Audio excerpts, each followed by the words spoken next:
ഈ അപകട വാർത്ത എന്ന് വെച്ചാൽ ആന്ധ്രാപ്രദേശിൽ നിന്നാണ്. ആന്ധ്രാപ്രദേശിൽ ബസ് കൊക്കയിലേക്ക് മറിഞ്ഞ് 9 പേർ മരിച്ചു എന്നുള്ള വാർത്തയാണ്. തീർത്ഥാടകർ സഞ്ചരിച്ച ബസ്സാണ് മറിഞ്ഞത്.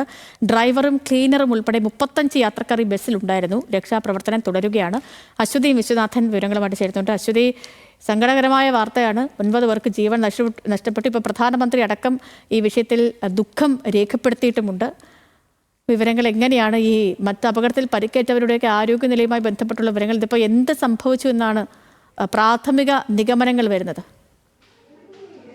സേതു, ആന്ധ്രാപ്രദേശിൽ അല്ലൂരി ജില്ലയിലാണ് ഇത്തരത്തിൽ തീർത്ഥാടകരെയും കൊണ്ടുപോയിരുന്ന ബസ് കൊക്കയിലേക്ക് മറിഞ്ഞ് 9 പേർ നിലവിൽ മരിച്ചിരിക്കുന്നത്. തെലങ്കാനയിലെ ഭദ്രാചലത്തിലേക്ക് പോകുകയായിരുന്ന ബസ്സായിരുന്നു മറിഞ്ഞത്. ഒരു കുത്തനെയുള്ള വളവ് മറികടക്കാൻ സാധിക്കാത്തതിനാൽ സുരക്ഷാ ഭിത്തിയിൽ ഇടിച്ചാണ് അപകടം സംഭവിച്ചിരിക്കുന്നതെന്നാണ് പോലീസ് അധികൃതർ നൽകുന്ന വിവരം. എന്തായാലും ബസ്സിൽ ഡ്രൈവറും ക്ലീനറും ഉൾപ്പെടെ 37 പേർ ഉണ്ടായിരുന്നതായിട്ടാണ് അധികൃതർ പറയുന്നത്. ഇപ്പോഴും രക്ഷാപ്രവർത്തനം അവിടെ പുരോഗമിക്കുകയാണ്. മരണസംഖ്യ ഇനിയും ഉയരാനുള്ള സാധ്യതയാണ് പറയുന്നത്. അതേസമയം ആന്ധ്രാപ്രദേശ് മുഖ്യമന്ത്രിയും പ്രധാനമന്ത്രി നരേന്ദ്രമോദിയും ഈ സംഭവത്തിൽ നടുക്കം രേഖപ്പെടുത്തിയിട്ടുണ്ട്.